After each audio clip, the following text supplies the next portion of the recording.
Hey, what's up, y'all? My name is Dennis Heil, and I am diagnosed with type 2 bipolar disorder with severe depression and high functioning autism. I've been living with bipolar disorder for over 30 years, 15 of which I spent undiagnosed.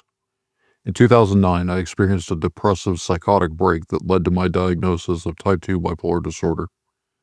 I would be diagnosed with autism a few years later. In my podcast, Bluntly Bipolar, I'm going to share with you my experiences and the hard lessons I've learned trying to find some peace and happiness in my life. I hope that by sharing my experiences, others can avoid learning these lessons the hard way. I'm not a mental health professional. All I am is a mental patient with a microphone. Listener discretion is advised.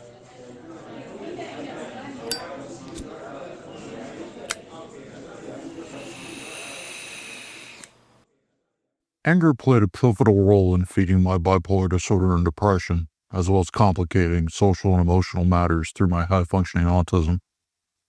In this mini-series prefixed on anger, I will be exploring the role anger played in my mental unwellness and how it was used as a weapon to manipulate me as a straight white man from a blue-collar working-class background. This is on anger, taking yourself apart, brick by brick. I've spent the last few episodes talking to you about a small part of my deconstruction and how it shifted my perceptions through a social context. However, in this episode, I'm going to give you the simple process that I use to do it. There are many processes and approaches, many of which should be conducted with a therapist, but this one is mine, and I highly suggest using a talk therapist who isn't like you to help provide you with different perspectives and identify blind spots. They may also be able to help you identify what is mental illness and what isn't, or what might be the result of trauma. Now, deconstruction is kind of a buzzword nowadays, but I want to explain why it's so important to understand why you believe the things that you do. First, it helps you arrive at an informed opinion if you choose to have one. It also becomes a helpful tool in spotting mental unwellness in the early stages before it has a chance to build momentum and get going. Now, granted, no approach is perfect, but when I think about how destructive my unwell cycles have been, even interrupting one would have changed my life in significant ways. So any little edge I can get, I view as a bonus. By understanding why I believe what I do, I have a greater chance of noticing when my mental illness starts twisting and distorting my reality. Now, mental illness shifts the way we perceive and feel about the world. Particularly with mental illnesses like depression and bipolar disorder, our moods color our emotions, which color our perceptions and our choices. So if you can spot this in yourself early, you can put a stop to that, or at least make it smaller than it otherwise would have been. Now, for as an example, I don't think I'm better than anyone else. I know I'm not. In many ways, I feel like I'm more flawed than the average person. However, when I'm hypomanic, I start getting extremely arrogant about being an intelligent person. I can acknowledge that I'm an intelligent person in a healthy way, but I don't think that makes me better than anyone. It just means I had better opportunities than a lot of people. I had access to a school where I was able to learn despite my challenges. I had a home life that didn't disrupt my education. There are a lot of reasons that a person may be smart or not smart, and a lot of it doesn't necessarily have to do with the quality of a person's character. But when I'm hypomanic, I'm an asshole. I think everyone is a fucking idiot except me. I'm overly judgmental and critical, and I try to bait out arguments for fun. I, however, did not have enough insight to understand I was getting unwell until I stopped to think about that divide in my brain, that paradox. When I'm well, I'm not arrogant at all. When I'm unwell, there's a good chance I'm going to be an asshole. Yet, until I started deconstruction, I never noticed this duality in myself. But now, I know it becomes apparent in my words and behavior that my personality has shifted. That's valuable to understand because if I have enough insight, I can identify when I'm getting unwell before the unwell cycle starts to take off. And just a reminder, the word insight in this context and in mental health is used to describe how aware you are of your mental state. Some people have a lot of insight and understand when they're unwell, others do not. Sometimes you can have insight in one unwell cycle, but not with another. It varies and it's different. And I can say the same for the chronic bipolar depression I've been living with for over 30 years now. It was shocking to me to see how much my depression had colored my perception of life and emotions. It was just normal for me, so I didn't think a whole lot about it until after I was diagnosed. For example, when I asked my ex fiancee to marry me, I was annoyed that she was quiet. She was overwhelmed, an emotional moment when I should have been too, but I was annoyed. I was annoyed because I was teetering in and out of suicidal, psychotic depression. That seemed normal and reasonable to me for a long time until one day it just hit me like a ton of bricks. And I thought, why would I think that? Why would I be annoyed in such a moment? Because there was no rational reason for me to be annoyed that the woman I had wanted to spend my life with at the time was overwhelmed with emotion in what should have been a big moment in both of our lives. If I'd been aware at the time, I would have questioned it. If that happened today, I would question those feelings and try to identify why I felt that way. There would have been a strong chance I could have identified that depressive cycle I was in at the time and maybe done something about it. I could have gotten back to the doctor, asked for a med adjustment, or maybe up my therapy appointments if needed. But that was before I was diagnosed or had any treatment. So shit happens, I guess. It is what it is. All right, let's get into process. Now, I want to stress again, I'd suggest using a talk therapist for this so you can dive into your deepest and darkest shadows. Because if it's trauma or mental illness related, you don't want to monkey around in there too much on your own because you can cause more harm to yourself accidentally. That is no bueno. Now, where do you even start? I think the easiest place to start is to make a list of your strongest held beliefs and emotions. I felt like that gave me a good baseline to operate from. Now, the problem that I ran into is that I had been depressed for so long that I just saw the world through that shit colored lens. It's one of those situations where my brain was doing what I had trained it to do, which was seeing the awful and hopeless in everything. Now, I once had a counselor describe it to me like this. It's like your brain is a musical instrument. If you play it out of tune for a long time, then that just sounds normal. Now, in my case, I thought it was normal to think about suicide regularly, to have a hard time seeing any good in life, and to think everyone was either terrible or just really good at hiding how terrible they actually were. That's also why some people complete suicide after they start an antidepressant. The antidepressant may fix the chemical problem, but now they have the energy and motivation to act on the suicidal thoughts. And for a lot of us with chronic depression or mental health issues, medication needs to accompany therapy to address those thoughts. And that falls in the realm of cognitive distortions, which are negative perceptions that we often default to. One example that I struggled with for years is black and white thinking, because rare is the time when a situation is totally black and white. Most of the time, the world and people function in shades of gray. One such black and white belief I held was that everyone I didn't know was a potential enemy who wanted to harm me or take advantage of me to their benefit. Not that everyone else was just trying to get through their day, but that most everyone would be malicious if given the opportunity. Now, a reasonable person is going to think that sounds wild because it fucking is. But that deeply held, sincere belief was really just paranoia that my mental illness gave me. And when I would swing hypomanic, the paranoia creeps up on me and I start getting extremely suspicious of everything. However, even after those cycles ended, I had rationalized myself into that position, so I would still continue the behavior even when I wasn't hypomanic.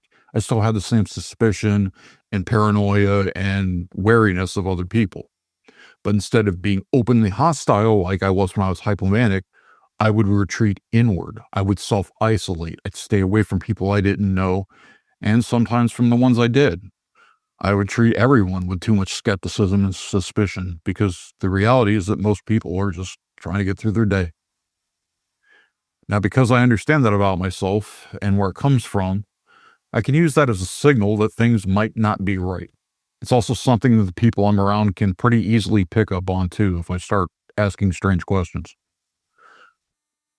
Now, the second step is to go through your list of sincerely and deeply held beliefs, as deep as you want to go, and try to identify and articulate a why you feel that way. The goal is to be as specific as you can. And if you can't figure out why, that's okay. That's the point of what we're doing. Make a note of it, it could be a result of mental illness or trauma. And that is something that you would definitely want to talk to a counselor about to make sure it's not a symptom. Now, I would encourage you to go as deep as you possibly can.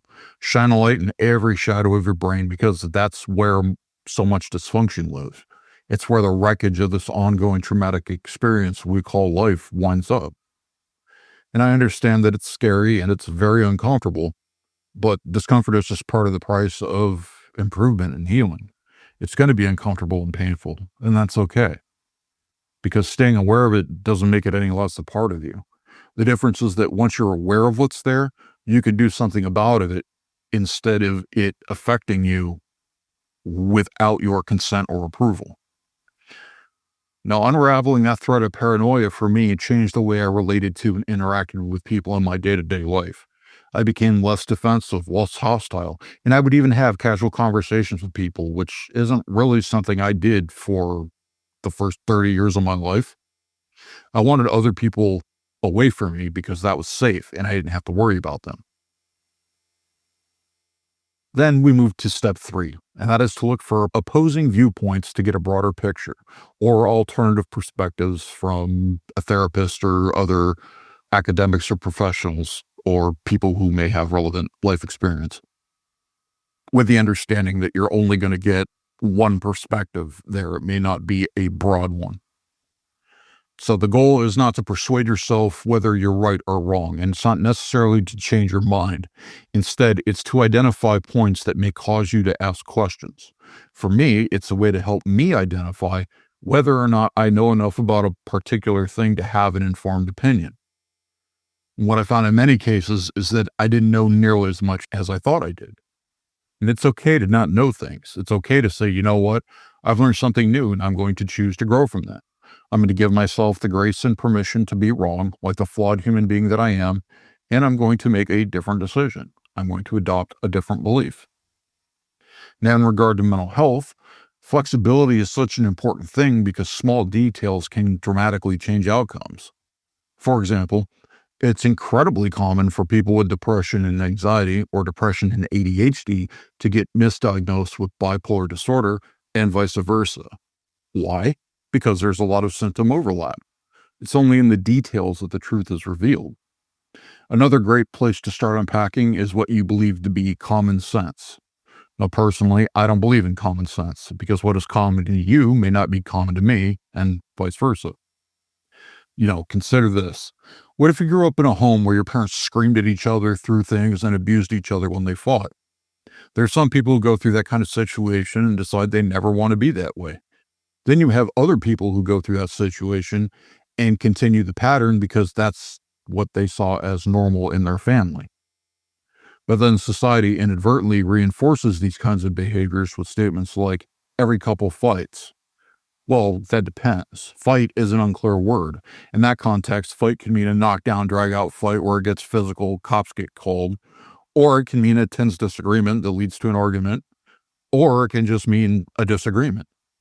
So what is common sense in that situation when all you've known is violence? Now, in my opinion, common sense is just personal bias with different branding. So I found that deconstructing my common sense beliefs helped me find my way deeper into myself because they were intertwined with my biases and opinions. Step 4, the last step, is the easiest one of all. Repeat this process until you've taken yourself apart, brick by brick. Then you can choose which bricks deserve to be put back in place. So, let's review. Step 1, identify your strongest opinions and beliefs. Step 2, articulate why you believe what you do. This should be specific. Reasons like, that's just the way I was raised, or it's just common sense, are not specific enough. Get specific. Step 3, look for opposing perspectives to try to identify any shortcomings in your beliefs. A talk therapist is an excellent tool for a neutral sounding board, identifying things that are symptoms and exploring different perspectives.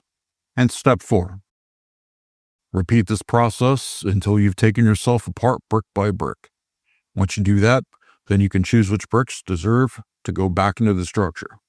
Once you understand yourself, you can make intentional choices to change your mind grow, and heal from whatever wounds you may be carrying. It also gives you the benefit of seeing when your beliefs and perspectives start to shift, which can happen when you start getting mentally unwell. You may start believing different things or feeling emotions that don't align with reality or with what you would normally feel. That's that early sign to catch that cycle before it gets going. Now, after I went through that, I was able to choose which bricks to discard, which to keep, and reassemble them with attention. I was able to identify behaviors and beliefs I didn't want and replace them with better information and habits. This process of deconstruction is simple, but it's not easy because it requires an unparalleled level of honesty with yourself. And it's something you can keep doing as you stay engaged with life, as you learn new things, take in information from the world, and grow as a human being. And it can go as deep as your intellectual curiosity will take you.